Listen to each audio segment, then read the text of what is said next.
credit belongs to the man who is actually in the arena, whose face is marred by dust and sweat and blood. Hello, everyone, and welcome back to the Reframing Man podcast, a podcast centered around self-mastery. I'm your host, Zach Shankin. Today, I wanted to talk about something extremely powerful. The topic at large, I suppose, is perspective, but specifically reframing, mental reframing, and how we can view circumstances differently to decide how reality or life happens to us, or rather for us, which I'll go into later. I think oftentimes we can become extremely identified with the circumstances that are happening to or for us in our life. And it can curate and create this sense of helplessness. I got dumped. They left me. I got fired. That person was mean to me today. It's these kind of identifiers with both the circumstance as well as how we identify ourselves. And this is a topic that perspective and reframing, I'm going to try to keep central to this topic, but it's very interconnected with a lot of stuff that I think about, have talked about on this podcast, we'll talk about in the future. So if it goes a little bit tangential, just try your best to follow the path. But like I was saying, I think we become, and no one's above it, I'm speaking on it because I certainly am constantly working to curate a sense of control over my reality and defining the circumstances around me in a positive light and reframing it positively. I think to start off, before I go into a story that I want to share, we can look at the word reframing. So everything that is our reality comes to us through our perspective. We observe and experience reality through this imaginary frame. So there is something that is outside of us, all of our circumstances, other people, the things around us. But those things are only actualized when they pass through what you can imagine as a frame, the shot of a movie, a picture frame, just a hollow square, right? And so choosing the frame in which we see life can decide for us the movie that we see. There are lots of examples. I think film is a good example because when you're very close up to a subject, you're hyper-focused on one thing, and you can get a lot of detail there, but you lack context to the shot. Or you can think of really wide shots. You don't have a ton of granularity, but you get to see the larger perspective of whatever it is that a videographer or filmmaker is trying to show you.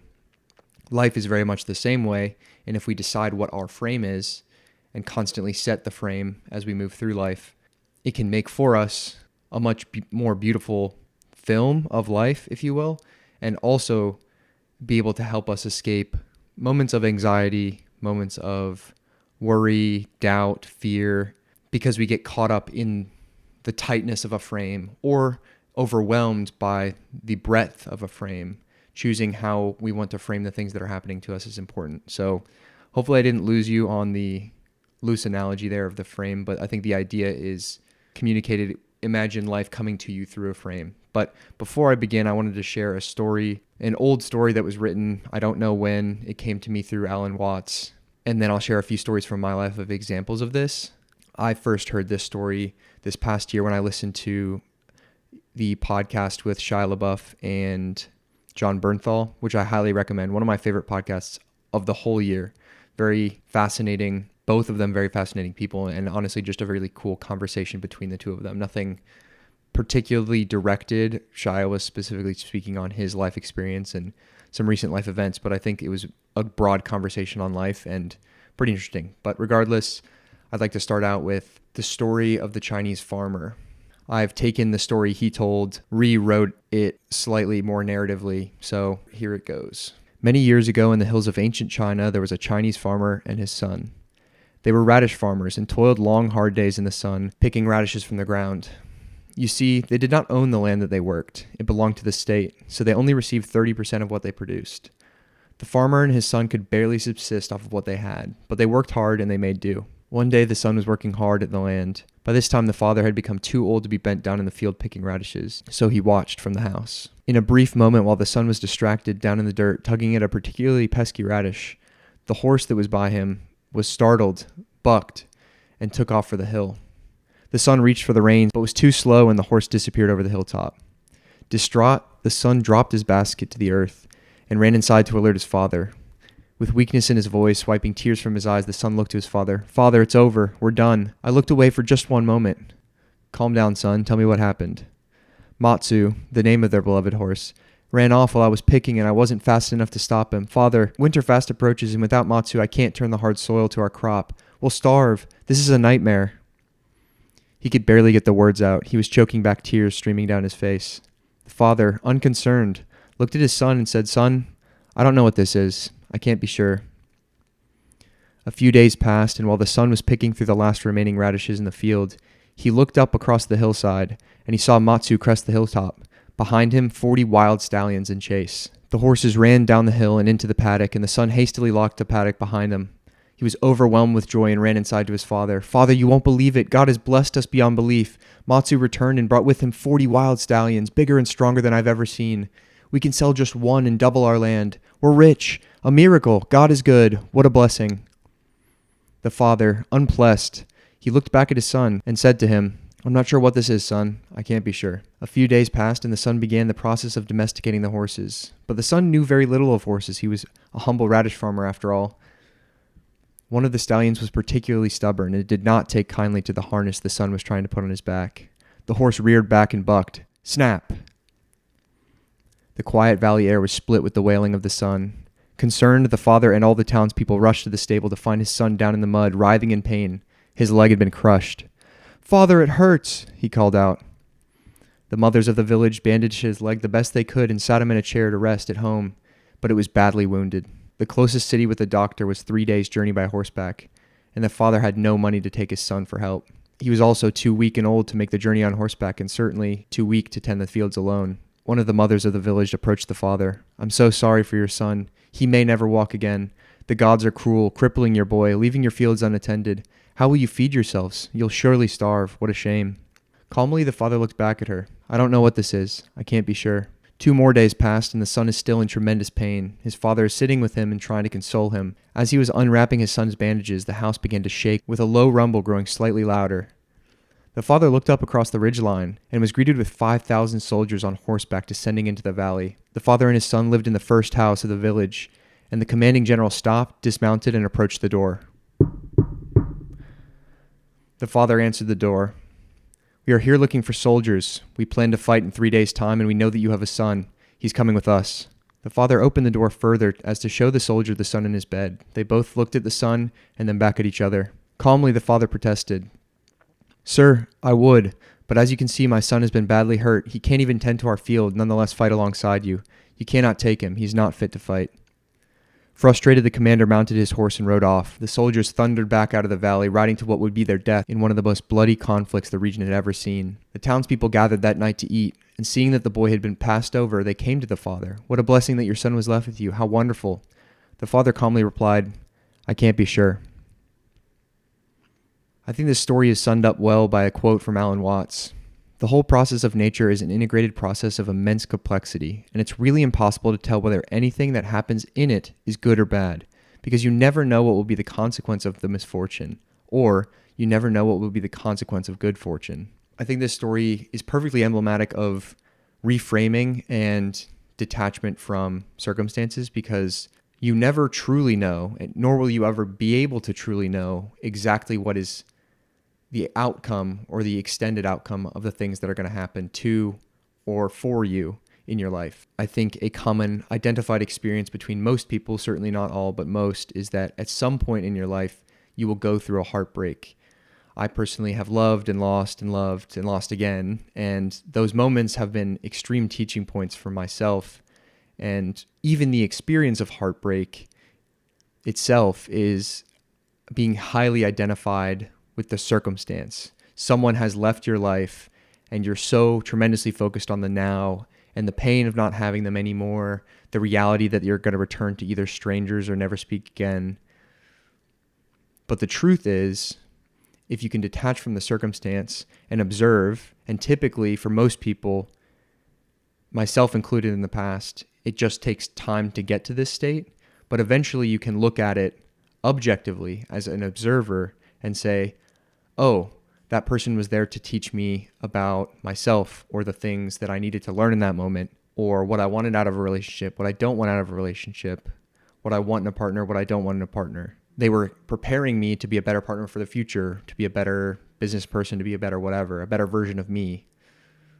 But the truth is that everything in your life is that case. Everything can be taken as a point of learning, and this is kind of the difference between your inner and outer purpose being realized.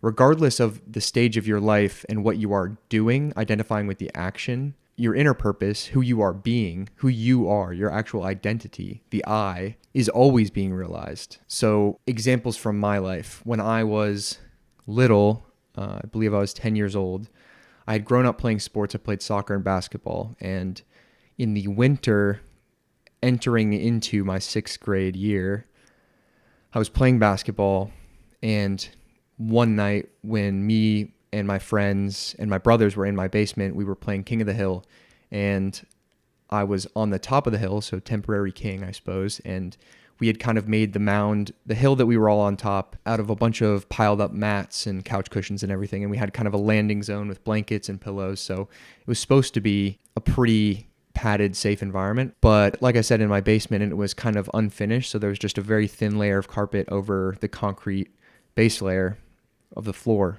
So I was on top, and I got grabbed by my right arm by one of my friends, and he pulled me off, and I braced to land with my left arm, but right there in the middle of the landing zone that was supposed to be a cushy, pillowy, blankety space, there was a nice little carve out, which was just the carpet. So I braced with my left arm, all of my body weight, and snapped clean both bones in my left arm.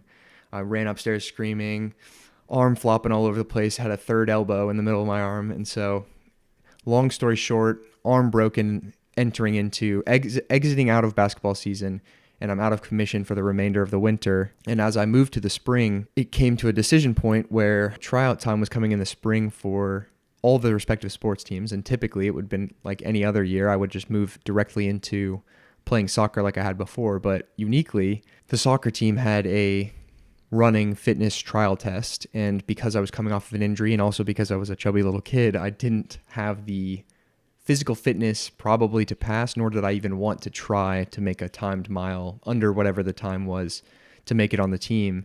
And our school was starting to have a lacrosse program for the first time that year, so they were just looking for kids to join. I had a couple friends that were going to try it out.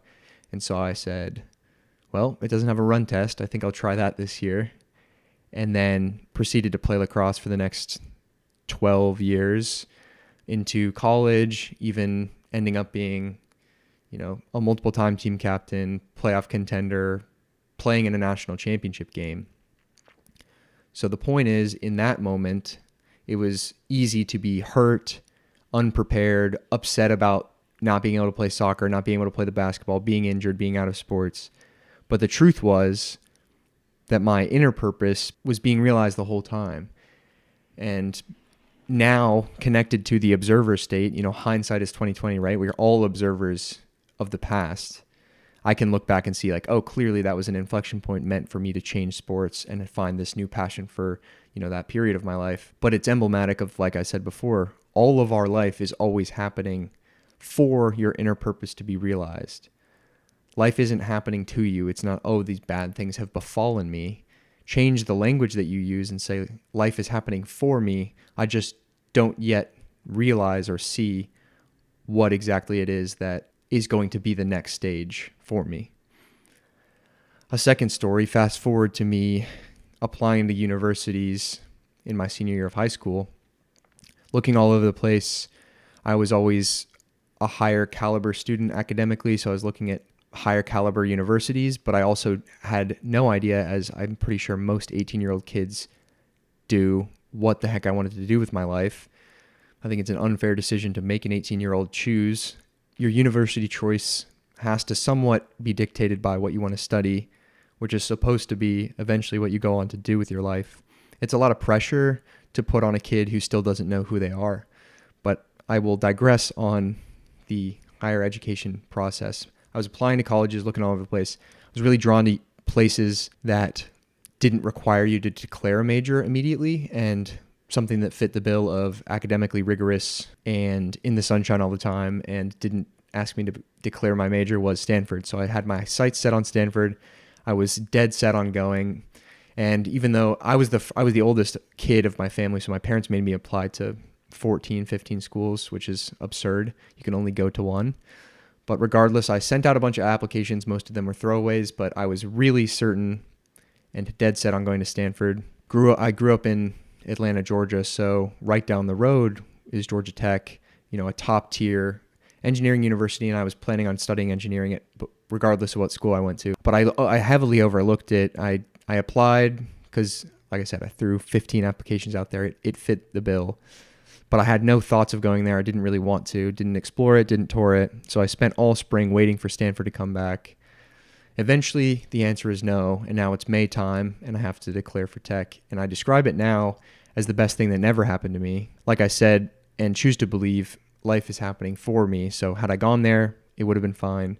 But I certainly know that the experiences that I went through and had at Georgia Tech, the ability to play collegiate lacrosse at a super competitive level, the ability to be involved socially in a fraternity, to get leadership positions in that fraternity, eventually serving as president, to be able to go to the same university that my youngest brother eventually came into and share my senior year with his freshman year, to be able to stay regionally close to home, still have a sense of independence, but be able to see my parents. There's so many things I can be grateful for. It would take a whole podcast to list out why I was grateful for my college experience. But that was another moment where in the moment, and I do remember this, I was so hurt, so upset. Why not me? Life's unfair. Admittance process is rigged. Maybe my test score needed to be bigger. All these kinds of things that you can get caught up in if you're super identified and your frame, back to the beginning, is tightly focused on the moment. I didn't get into college. Wah, wah, wah. But if you zoom out, you're still getting into a college. You're still going to go to college. And then you zoom further out. College is only a 4-year window. You have the rest of your life ahead of you after that to pivot, to learn, to see infinite amounts of things outside of that. So that's the power of reframing your circumstances and choosing to zoom in, out, or completely pivot what you're deciding to see. Get out of that idea of tunnel vision, that narrow, tight shot, pan out, see the bigger picture, give yourself context for the shot. You're not just a character walking down a street, but you zoom out and it's a character walking down a street in New York, and you zoom out, it's a character walking down the street in the United States. And then you zoom out and it's a character walking down the street on Earth. And you zoom out and then it's a tiny blue rock spinning around in space. People in business talk about, let's circle back and take the 5,000 foot view. Let me explain this concept from the 3,000 foot view. It's a phrase that indicates perspective being important and framing complicated problems, whether it's business or your life, which is an extremely complicated, multivariate, intermingled, gray, messy, beautiful problem, and zooming out to try to give yourself some context, to not be anxious, to not be worried, to not be tied down to the outcomes, to not be super attached. And so you take the 5,000 foot view to explain a business plan. Well, take the 5,000 foot view in any moment that you feel anxious and worried. Zoom out and say, who am I? Where am I? What am I doing right now? That brings you to presence. It snaps you right there. I'm Zach. I'm recording this podcast in my room to be shared with the people that hear it in the future, hopefully sharing a lesson that's helped me to other people that it can help as well. And then zoom further out. I'm a young entrepreneur trying to build a business. Zoom out further. I'm a young kid moving towards becoming a father one day. Zoom out further. I'm just another guy living life, trying to figure it out. Zoom out further. It's just a human on Earth. And then zoom out further. And then it's just the blue rock spinning in space. And you can define and assign whatever meaning, non-meaning you want to life. And that is more than a topic for another podcast that I'll probably eventually get into. But the point is, manipulating the frame that you see things in is one of the most powerful tools at your disposal, because seeing things for how they are and choosing to define what the reality that passes through your frame is will give you the ability to define for yourself what life is. The phrase rose-tinted lenses, there's no reason that your frame shouldn't be a rose-tinted frame. You shouldn't look at everything as this is happening to me, it's happening for me. You could look at a project and say, it took me a whole week to get that done. I can't believe it was so tedious and I wasn't more efficient and I was worried. Or you could say, it only took me a week to get that done. I have so much more time ahead of me to take down the next task. I'm glad it didn't take longer. The reality hasn't changed. It took a week to do a thing. But the way that you talk to yourself about it, the way that you frame the circumstance in your mind, decides how you may feel about it or choose to feel about it. That's pretty powerful. You're essentially reality bending. That's pretty unbelievable. I plan to do a podcast or at least speak on in the future the power of words and how we speak to ourselves and speak about things. But it's similar to the reframing. An example that I've tried to be disciplined in and I think is a rudimentary one, but powerful, is good versus bad weather.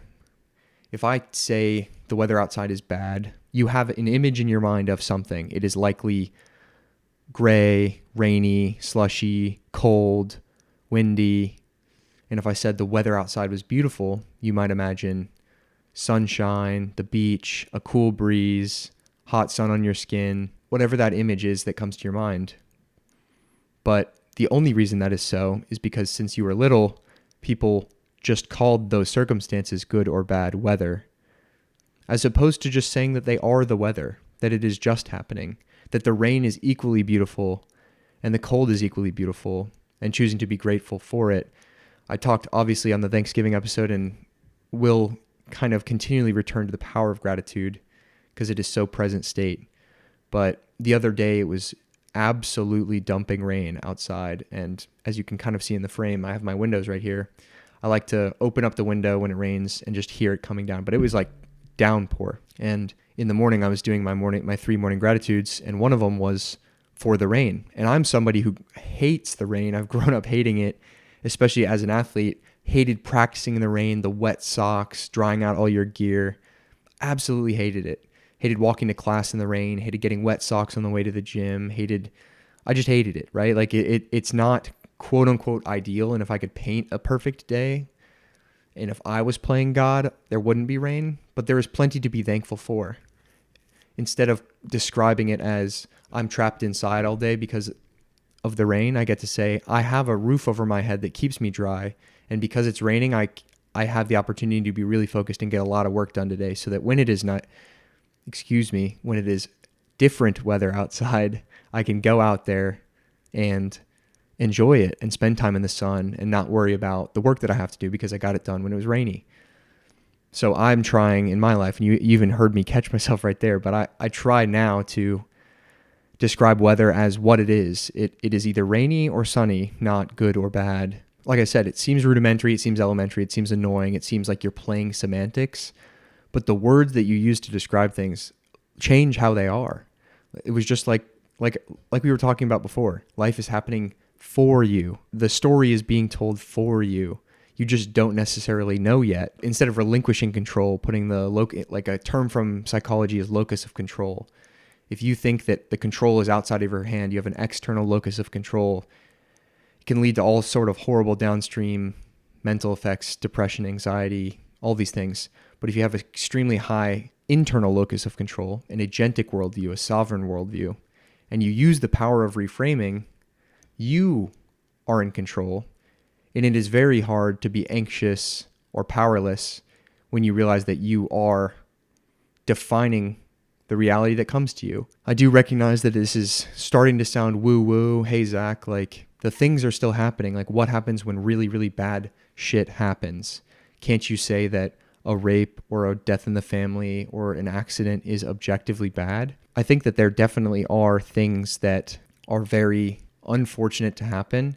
And I can't speak to some of those circumstances in my life or the life of people I love. And so I have sensitivity to that for people experiencing it outside of myself. But I also know from speaking to people that have been through unbelievably traumatic things that I can barely even imagine, who have then also chosen to grab life and live a beautiful one, reframe their context into helping other people that have gone through troubles, telling their story. You always have a choice. If you are still alive, then the choice is yours how you see your reality. If you were to become hurt by someone, say you get broken up with or somebody talks shit about you, well, there is pain in the moment. A lot of that maybe you can't control, But if you continue to dwell on it, you let them burn you twice, because you get the pain of it happening and then the pain afterwards of thinking about it happening. The reality is no longer that you're in physical pain. And some things need time and actual intentional healing to work through. Trauma specifically doesn't just go away. You have to work on it. You have to address it. You have to face it, all these things, therapy, etc. And that is the good and important work we all are called to, depending on what our trauma is. But throwing your hands up and saying, nah, not for me. It sucks. This shit happened to me. I'm fucked up now. I have depression. I have PTSD. If you identify with those things, then those will continue to be your reality. But if you reframe your experience and say, what was this trying to teach me? What in this horrible, horrible, dark place was it trying to get me to see or be able to do or be able to think about in the future? I think that's when mental reframing can be really powerful, even in the darkest of times. And at the end of the day, there's an excellent quote from Conor McGregor. I'll clip it in right now. At the end of the day, you've got to feel some way. So why not feel unbeatable? Why not feel untouchable? Why not feel like the best to ever do it? You have to feel some type of way. You have to decide what you think about the things that happen to you. Reality's got to come into your frame, and you have to make an assessment of it. So why not choose abundance, choose joy, choose presence, choose gratitude? Why not? If the choice is yours and you have to feel a certain type of way, then why not choose greatness? The truth is, the reason people do is because it's a little bit harder. It takes a little bit more attention. You have to be a little bit more present. You have to wake up a little bit to choose those things. The passive route, the low vibrational energy, the lethargic is just things are happening and you observe them. And if somebody shows you something bad, it's bad. And you see the shitty headlines, so the world's fucked and everybody's hyped up on amphetamines and fucking SSRIs. And it's just this downward spiral of negativity, low vibration, non-presence, and no control, no power. And everybody's just, you end up being sad because you never took the time to snap to reality. Who am I? Where am I? What am I doing? All right, now I'm present, aware. I'm right here. I'm me. How is this moment happening for me, not to me? But if you don't do that as a rigorous discipline over and over and over and over and over again, then you don't get to live an undefeatable life. You get to live a helpless life. And for me, I choose to feel unbeatable. I recognize fully my, call it privilege, call it blessings, call it whatever. I have the ability to walk, the ability to talk. I don't look like a total gremlin. I have a body that I can continue to train rigorously and develop. I have a mind that is strong and sharp and learning, and the ability to learn, articulate my thoughts, share it with other people, a bed to sleep in, all of these amazing things that not everybody gets access to. It's why I feel called to use that platform to do something meaningful, to hopefully help other people take control of their lives. So I do recognize that it may be easy for me to say, I guess I'm playing devil's advocate here on this solo podcast. This is no one to keep me accountable but me. You're sitting on the other end of it. But yeah, you don't know my circumstance, man. Like, my dad beat the shit out of me as a kid, or, my sister got raped when she was young. And that is hard fucking shit. Like, I'm not going to say that those aren't problematic, but I am going to say that if you made it out alive, you can do great. Iman Gaji, excellent example, came from an alcoholic, abusive father. He's 22 years old, a millionaire. He's building schools in Nepal. Extremely inspirational guy because he fucking chose to make a difference. At 16 years old, he was reading every book he could get his hands on. He was developing himself, building a company to build him money, to free him and his mother from his father.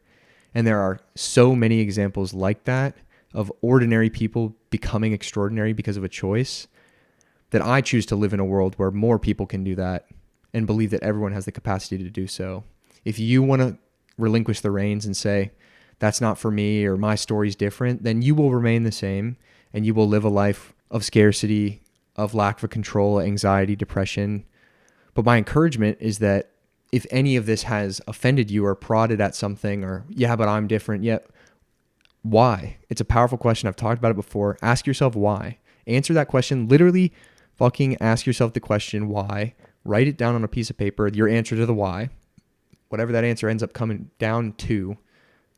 All right, Ask again, why? Ask again, why? And as you answer and then ask again, you'll eventually get down to what is core truth with a capital T. And a lot of times you're going to get to a place where it's, I didn't fucking do the work, or I haven't tried anything differently. Fitness is obviously an easy place to return to. If you are in bad shape, it is because you haven't done the things to get in good shape. Doesn't matter if you were raised in a home with bad food, or you were abused and you used food for coping, or you developed an eating disorder, or you don't have access to good food, you don't have money, you don't have what. The truth is you haven't exhausted all the effort that you could. If you can't get access to a gym, use gravity at your disposal and do bodyweight exercises. If you are too out of shape to do that, walk. If you're too out of shape to do that, crawl. There are things that you can do to fix your situation. There is always an opportunity for control. I choose to believe that. I recognize that it is a statement of belief.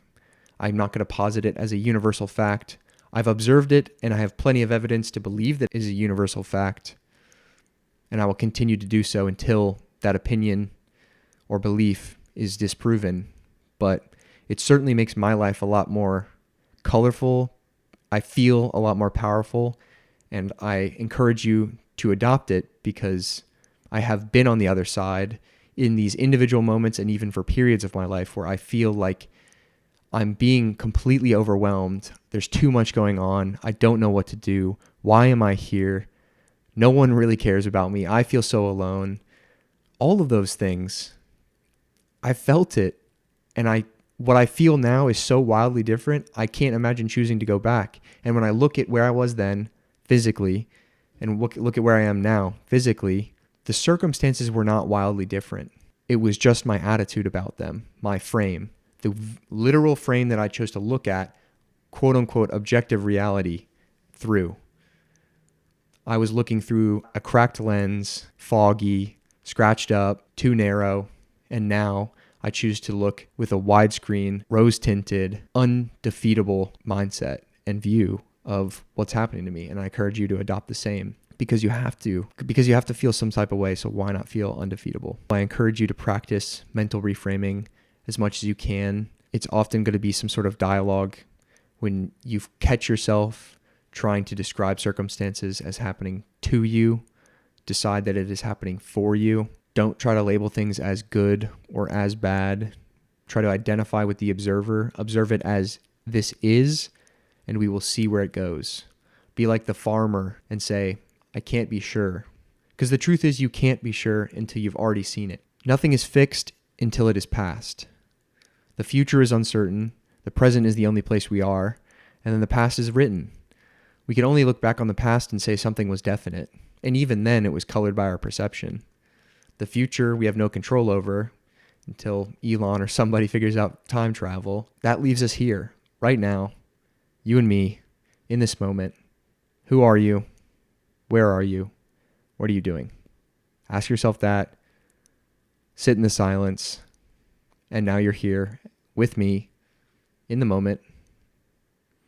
And from here, I encourage you to join me in choosing a colorful, beautiful frame for life. That's all for this week. If you made it this far, I encourage you to share the podcast with one person you think might find it valuable. If you want to follow myself, you can follow myself at ZDSCHENKEN on Twitter and Instagram. I'm being a lot more active on Twitter. It's super fun. I feel like I don't have to have a filter on there. Maybe that's a mistake, but I'm really enjoying it. So if you want to get more of my opinions on a regular basis, I'm on Twitter. If you're watching on YouTube, subscribe. Haven't done that call to action once, but subscribe because I've already committed to a minimum of a podcast a week for the rest of this year. And excited to roll out some new types of content soon. So that's exciting. Stay tuned. If any of this resonated with you and you're a man looking to take control of your life, learn some of these tools and more, join men doing the same, message me on any of the platforms. I have a men's self-mastery program, the Vitruvian Man program. I would be happy and honored to see if you'd be a good fit. And if you are, get you rolling with some of the men taking change in their life and making 2023 the best year yet. Hopefully yours is off to a killer start. I know my first week has been awesome. I hope yours has been the same. That is all for this week. Remember, your time and attention are your most valuable resources, so thank you for spending a little of them with me this week. Memento Mori, and I will talk to you on the next episode of the Reframing Man podcast. And if he fails, at least fails while daring greater, so that his place shall never be with those cold and timid souls who know neither victory nor defeat.